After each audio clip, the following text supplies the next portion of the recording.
In this video, we are going to see how to write numbers in scientific notations. Before we write a number in the form of scientific notation, it is important that we already know how to find scientific figures. So, अगर आप लोग को scientific figures find out करना नहीं आता, you can go to our academic channel and you can do the subscription there and you can get more of the videos for the basic concepts. So, यहाँ पर जब हम लोग देखते हैं साइंटिफिक नोटेशंस के फॉर्म में अगर इस नंबर को लिखना है so we should already know कि इसका सिग्निफिकेंट फिगर क्या होगा. So here the significant figure will be 2 और ये जो सिग्निफिकेंट फिगर है ये जो है वो चेंज नहीं होना चाहिए. तो इसको हम लोग डेसिमल के फॉर्म में जब लिखेंगे साइंटिफिक नोटेशन के फॉर्म में तो इसके लिए मतलब क्या होगा, जो हम लोग जब डेसिमल लगाते हैं तो सामने से एटलीस्ट 1 डिजिट के बाद डेसिमल होना चाहिए. लेफ्ट हैंड साइड से एटलीस्ट 1 डिजिट के बाद डेसिमल होना कंपलसरी होता है इसमें. सो जब हम लोग देखते हैं इसको 0.0048 तो हम लोग इसको फ्रैक्शन के फॉर्म में कैसे लिखेंगे. फ्रैक्शन के फॉर्म में ये हो जाएगा 48 upon 10 to the power what? 10 to the power 4. Okay 10 to the power 4 है. अब मैंने क्या कहा आपको, what I said right now कि एटलीस्ट 1 डिजिट के बाद डेसिमल होना चाहिए. So here we can see 48 है तो एटलीस्ट 4 के बाद डेसिमल, लेफ्ट हैंड साइड से जब देखते हैं तो 4 के बाद डेसिमल होना चाहिए एटलीस्ट. तो 4 के बाद अगर हम लोग को डेसिमल चाहिए तो how we will write it as, तो डेसिमल चाहिए दैट मीन्स 48 अपॉन 10 हमारे पास होना चाहिए, तब हम लोग उसको 4.8 लिख पाएंगे. तो इसके साथ में अगर मल्टीप्लाई भी, बिकॉज नीचे में 10 to the power 4 है, ओके तो उसको हम लोग को मल्टीप्लिकेशन के फॉर्म में कैसे लिखेंगे, इसको प्लस साथ में into, this is a sign of multiplication here. तो इनटू क्या हो जाएगा 1 upon 10 to the power 3. Okay so जब हम लोग इसको आगे एक्सटेंड करेंगे which implies 4.8 into 10 to the power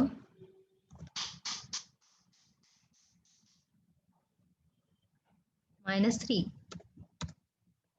okay तो इस तरह का हमारा साइंटिफिक नोटेशन होगा. तो ये हमारा फाइनल साइंटिफिक नोटेशन होगा, that is 4.8 into 10 to the power -3. इसी तरह जब हम लोग नेक्स्ट नंबर को देखेंगे, similarly when we see the next number here we can see scientific figure यहाँ पे देखेंगे तो क्या होगा यहाँ पे सिग्निफिकेंट फिगर सॉरी. सो 1 2 3 4 5 6 तो साइंटिफिक फिगर क्या हो जाएगा हमारा 6. ओके तो हो जाएगा 6.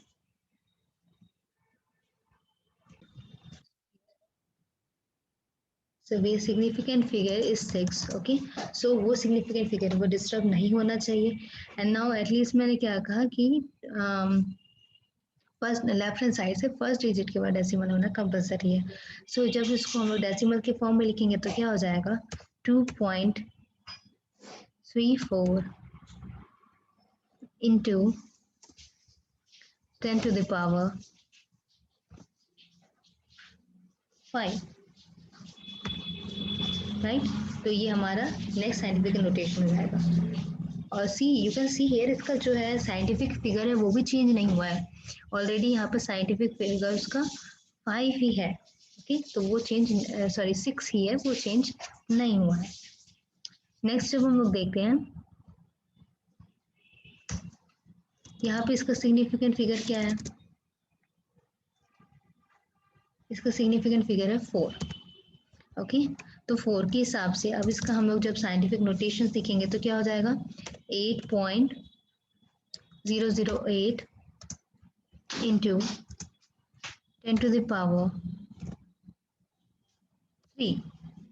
ओके यहाँ पे साइंटिफिक सिग्निफिकेंट फिगर भी चेंज नहीं हुआ है, उसका साइंटिफिक नोटेशन भी हम लोग को ऑलरेडी मिल चुका है. सिमिलरली जब हम लोग नेक्स्ट वन देखेंगे तो इसमें भी 500.0 दैट मीन्स यहाँ पर इसका सिग्निफिकेंट फिगर क्या है 4 है and that should not be disturb. तो जब हम लोग इसको वापस से 5 पॉइंट की फॉर्म में लिखेंगे 5.000 सो ये क्या हो जाएगा into 10 to the power 2। Okay, तो ये उसका साइंटिफिक नोटेशन हो गया। नेक्स्ट नंबर का क्या होगा? Okay, just let me do it. Okay, next इसका सिग्निफिकेंट फिगर क्या है? 5 है।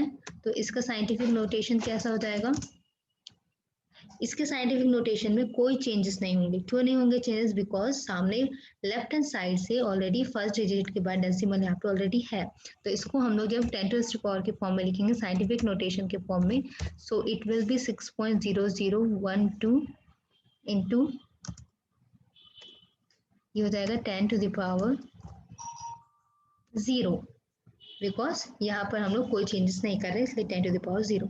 सो in this way we can find out the scientific notation of given numbers, specially the decimal numbers.